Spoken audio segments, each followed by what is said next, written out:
నమస్తే, this is Murthy from Visakhapatnam. ఎప్పట్లాగే మీకు ఒక ఇంపార్టెంట్ విషయాన్ని మీ దృష్టికి తీసుకొచ్చేందుకు కానీ వీడియో చేస్తున్నాను. విద్య లేనివాడు వింత పశువు. అది అందరికీ తెలిసిన సామెతే, ముతక సామెత అయినప్పటికీ చాలా చాలా విలువైన సమాచారంతో అది ఉంటుందన్నమాట. ఒక విషయానికి వద్దాం. అంటే మానవుని యొక్క జీవితం మరింత సుఖవంతంగా శుభప్రదంగా కొనసాగాలంటే అందరూ అనుకుంటారు డబ్బు కావాలని చెప్పి. కాదండి, డబ్బు అంటే ఒక ప్రక్క డబ్బు ఉండాలి, దాంతోపాటుగా అంతకు మించిన విజ్ఞానం, చదువు ఉండాలి. చదువు లేకపోతే ఎన్నున్నా వృధా ప్రయాసే. కాబట్టి చదువుకు మించిన సర్వస్వం, ఐశ్వర్యం మరొకటి లేదని చెప్పి నా యొక్క తాత్పర్యం. సబ్జెక్టులోకి వెళ్తే, ఇప్పుడు మన జీవితం మరింత సుగమంగా సాగడానికి ఒక్కొక్కరు అంటే మన ఎలిమెంటరీ స్కూల్స్లో మనం చదివిన చదువు తర్వాత సెకండరీ ఎడ్యుకేషన్ చేస్తాము, తర్వాత ఇంటర్మీడియటరీ, తర్వాత పాలిటెక్నిక్ అనో లేకపోతే బీటెక్ అనో లేకపోతే అకాడమిక్ ఎడ్యుకేషను, బిఏ బీకామ్ బీఎస్సీలో, లేకపోతే టెక్నికల్ ఎడ్యుకేషన్ బీటెక్లను, లేకపోతే ప్రొఫెషనల్గా ఎంబీఏలు, వాటెవర్ ఏం చదువుకున్నప్పటికీ ఒక్కొక్క దేశం ఒక్కొక్క రకమైన రీతిని ఒక్కొక్క యూనివర్సిటీల ద్వారా ఎడ్యుకేషన్ సిస్టమ్ని కంటిన్యూ చేస్తుంది. ఈ నేపథ్యంలో ముఖ్యంగా మన ఇండియన్ గవర్నమెంట్ అంటే ఏ వ్యవస్థ అయినా సరే A+B² A²+AB+B², sign data, cost data, tan data, ఇవన్నీ మనం చదువుకున్నవే. ఇవన్నీ కాదంటలేదు. ఎక్కడైనా సరే భూ ఆకర్షణ శక్తి గురించి అరిస్టాటిల్ చెప్పారు, లేకపోతే ఇచ్చేసారు. అవన్నీ సైన్స్ అంతా కామనేనండి. కాకపోతే విద్యా విధానంలోనే మార్పులు ఉంటాయి.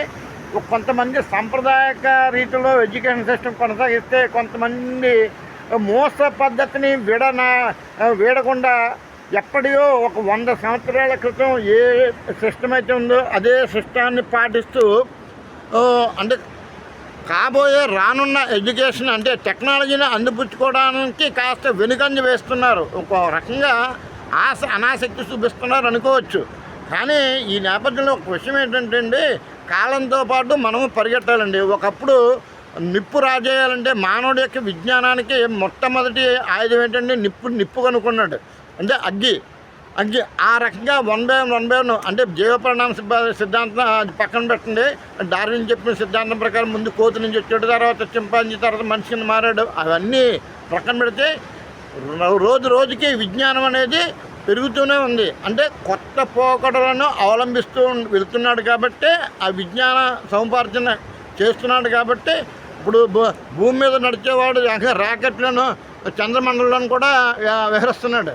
కాకపోతే ప్రత్యేకించి ఆ విజ్ఞానాన్ని ఎంతమంది అందిపుచ్చుకుంటున్నారు అనేది ఇక్కడ ఆలోచించదగ్గ విషయం. ఇందులో తల్లిదండ్రులుగా మన యొక్క బాధ్యత కూడా విద్యార్థులపైన ఉంటుందనేది నా యొక్క అభిప్రాయం అన్నమాట. అంటే బిడ్డలంటే తల్లిదండ్రులకి ప్రేమ ఉండొచ్చు, కాదంటలేదు. కాకపోతే అంతకు మించిన వారి భవిష్యత్తును దృష్టిలో ఉంచుకొని వారికి సరైన సుఖవంతమైన అంటే భవిష్యత్తులో ఉపయోగపడే ఎడ్యుకేషన్ వాళ్ళకి అందిస్తే వారి యొక్క జీవితం మరింత బాగుంటుంది. అంటే మీరు చిన్న ఎగ్జాంపుల్ చెప్తానండి. అంటే అందులో నేను ఒక పేరెంట్గానే ఉన్నాను కాబట్టి చెప్తున్నాను. అంటే మా అబ్బాయి ఇక్కడ ఉండాలి, నా కళ్ళ ముందు ఉండాలి, మా ఊళ్ళో ఉండాలి, లేదంటే మన ఆంధ్ర రాష్ట్రంలోనే చదువుకోవాలి. అమ్మో ముంబై అంత దూరం నేను పంపించలేను, అమెరికా వెళ్ళాలి, అమ్మ మా అబ్బాయి అంత దూరం పంపించలేను. అంటే ఇక్కడ ప్రేమ అనే సంఖ్యలతోటి వాళ్ళని కట్టుదిట్టం చేయడం వల్ల వారి యొక్క నాలెడ్జ్ని ఒక రకంగా మనమే కప్పేస్తున్నాం. ఒక దుప్పటి ముసుగేసి ప్రేమ అనే ముసుగుతోటి కప్పేస్తున్నాం అనమాట. అట్లా కాకుండా నాలెడ్జ్ అనేది ఓషన్ అండి. ఇది చూస్తున్నారు కదా, ఈ సముద్రం ఎంత ఉంది, అంతకు మించిన నాలెడ్జ్ ఉంది. దాన్ని క్యాచ్ చేయడం ఎంతవరకు అంటే నువ్వు సముద్రంలో నుంచి ఒక గాలం వేసి చేపను పట్టుకుంటావా, లేకపోతే వలేసి పట్టుకుంటావా, లేకపోతే పెద్ద భారీ దీంతో షిప్పుల్లో వెళ్ళి పట్టుకుంటావు అనేది అకార్డింగ్ టు యువర్ ఫెసిలిటీస్. అంటే నీకున్న అవసరాన్ని బట్టి, నీకున్న అవకాశాలను బట్టి ఆ నాలెడ్జ్ అనేది గెయిన్ చేసుకోవాలి. అంతేగాని నేను అంతసేపు గ్యాలంతోనే చేప పడతానంటే అంటే నీకు ఒక చేప పడుతుంది. అలాగే నీకున్న లోకల్లోనే ఎడ్యుకేషన్ చదువుతాను, లేకపోతే మా ఎలిమెంటరీ స్కూల్లోనే చదువుతాను, మా ఊళ్ళోనే కాలేజీలోనే చదువుతానంటే నీ నాలెడ్జ్ కూడా అంతే కుచించిపోతుంది అనమాట. అట్లా కాదు, ఎక్కడ రకరకాల యూనివర్సిటీలు ఉన్నాయి. నలంద యూనివర్సిటీ ఇప్పుడు ఎన్నాళ్ళు అయిందండి, మనకి ఇప్పటికీ పురాతన కాలం నుంచి ఉంది. అలాగే ఇప్పుడు కేంబ్రిడ్జ్ యూనివర్సిటీలు ఉన్నాయి, ఎక్కడో ఫారెన్లో, కెనడాలో ఉన్నాయి, అమెరికాలో ఉన్నాయి, లాటిన్లో ఉన్నాయి, యూరోప్ కంట్రీస్లో రకరకాల యూనివర్సిటీలు మంచి మంచి కోర్సులు కండక్ట్ చేస్తున్నాయి. వాటన్నిటిలో అంటే వాటి సమాచారం మనకు తెలియకపోవడం వల్ల, తెలుసున్న పేరెంట్స్గా వాళ్ళకి మనం విద్యార్థులకు సరైన భరోసా ఇవ్వకపోవడం వల్ల వాళ్ళు దూరం వెళ్ళి చదువుకోలేకపోతున్నారు. కాబట్టి వీలైనంత వరకు అంటే దీనికి ప్రతిదానికి ఆర్థిక మూలాలు కావాలి, కాదంటలేదు. ఆర్థికం ఇప్పుడు ఎంతో కాదండి. నేను వైజాగ్లో ఉన్నాను, ఈ దగ్గరలో ఉన్న లోకల్ విజయనగరం కాలేజీలోనూ, వైజాగ్ ప్రైవేట్ కాలేజీలోనూ సంవత్సరానికి 2-3 కాదు 5 లక్షలైనా ఖర్చు పెట్టడానికి సిద్ధమవుతున్నారు. కానీ ఒక 50,000 పెట్టి 50 అంటే అక్కడ అంటే ఫర్ ఎగ్జాంపుల్ యూరప్ వెళ్ళాడండి, యూరప్లో మంచి యూనివర్సిటీ ఉంది, అక్కడ సంవత్సరానికి 50,000 ఫీజు. కాకపోతే ఇక్కడ నుంచి అప్ అండ్ డౌన్ జర్నీలు ఇవన్నీ చూసుకుంటే ఎలా లేదన్నా ఒక 5-6 లక్షలు అవుతాయి. అంటే ఇదే ఖర్చుని ఫారెన్ యూనివర్సిటీలో వెళ్ళి చదువుకుంటే అక్కడ వచ్చే ప్రయోజనాలు వేరే. లోకల్ యూనివర్సిటీలో చదువుకుంటే కనీసం నెలకు 30,000 రూపాయల ఉద్యోగం రావడం కూడా చాలా ఘనంగా ఉంటుంది. కాబట్టి ఫారెన్ యూనివర్సిటీల్లో చదవడానికి మ్యాక్సిమం అవకాశం కల్పించండి వారికి. అంతేగాని అమ్మో నా దగ్గర ఉన్నాడు, నా దగ్గరే చదువుకోవాలి, ఒక్కగానొక్క కొడుకు, లేకపోతే అంత దూరం వెళ్ళిపోతే ఏమైపోతాడు, ఏమవుతారండి? మనం ఎక్కడి నుంచి అక్కడికి వచ్చాం, పల్లెటూరు మూలాల్లో నుంచి పట్టణాల కోసం పొట్ట పోసుకోవడానికి వచ్చాం. అదేవిధంగా ఇప్పుడు నేటి తరం కూడా వాళ్ళ విజ్ఞానాన్ని మరింత డెవలప్ చేసుకోవడానికి వాళ్ళకి అవకాశం కల్పించాలి.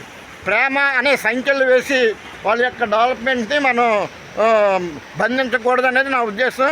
వీరంత వరకు అవకాశం ఉంటే కనుక మీ దగ్గర ఆర్థిక సత్తువ ఉంది అలాంటప్పుడు ప్రేమతో వాళ్ళ యొక్క భవిష్యత్తుని బంధించకండి. వాళ్ళు రకరకాల ఇప్పుడు మన దగ్గర అంటే ఇండియాలో యూనివర్సిటీలు లేవా, మన ఎడ్యుకేషన్ సిస్టమ్ బాగోలేదా అని మాత్రం ఇక్కడ నేను విమర్శించలేదు. అంతకు మించిన యూనివర్సిటీలు మన దగ్గర ఉన్నాయి. ఫర్ సపోజ్ గేట్ ఉందండి, గేట్ క్వాలిఫై అయితే మంచి ఐఐటి మద్రాస్ కానీ, ఐఐటి ఖరగ్పూర్ కానీ, భువనేశ్వర్ కానీ, ఢిల్లీ కానీ బోర్డులు ఉన్నాయి మంచి యూనివర్సిటీ. కానీ ఆ గేట్ ద్వారా వచ్చే సీట్లు ఎంతమందికి అండి? 10 లక్షల మంది ఎగ్జామ్ రాస్తే 10 లక్షలు గట్టిగా వస్తే 50,000 సీట్లు అంతేనండి. మిగిలిన వాళ్ళ పరిస్థితి ఏంటి అంటే 100కి 100 మార్కులు వచ్చిన వాళ్ళే స్టూడెంటా, 100కి 35 మార్కులు వచ్చిన స్టూడెంట్ కాదా అంటే ఎవరికి ఉండే కెపాసిటీ వాళ్ళకి ఉంటుంది. కానీ అవకాశాలు కాస్త తక్కువగా ఉన్నాయి. ఒకవేళ ఉన్నప్పటికీ అవి చాలా ఆర్థికంగా చాలా ఎక్కువగా కాస్ట్లీగా ఉన్నాయి. కాస్త చవకైన విద్య దొరకాలంటే ఇతర దేశాలు వెళ్ళవలసిందే.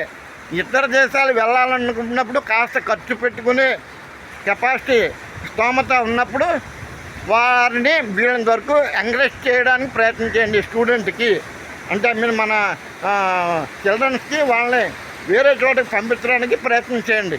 తీరా ఉద్యోగం అంటే ఇంత కట్టుదిట్టమైన సంఖ్యలతోటి మన ప్రేమ అనే కబంధ హస్తాల్లో బంధించేసి మన లోకల్ కాలేజీలో చదివిస్తాం. తీరా చదివించిన తర్వాత ఉద్యోగం వస్తుంది. ఎక్కడ వస్తుంది?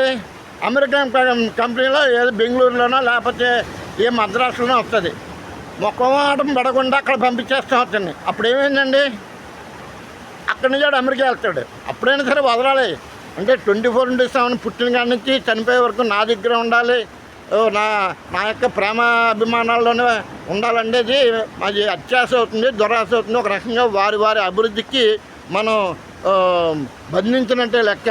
కాబట్టి వీలైనంత వరకు అవకాశం ఉంటే కనుక ఫారెన్ స్టడీస్కి పంపించేందుకు ఏర్పాటు చేయండి.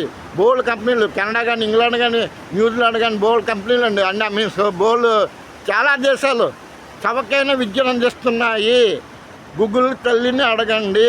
స్కాలర్షిప్ తెలివైన వారికి కొదవలేదు ఇండియాలో, అందులో ఆంధ్రప్రదేశ్లో మరింత ఎక్కువ మంది ఉన్నారు.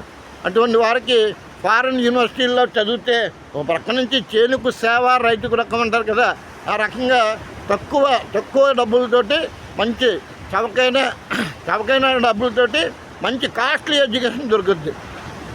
నా సబ్జెక్ట్ అర్థమైంది అనుకుంటున్నాను. పూర్తి వివరాలతో మరొక వీడియోలో కలుద్దాం.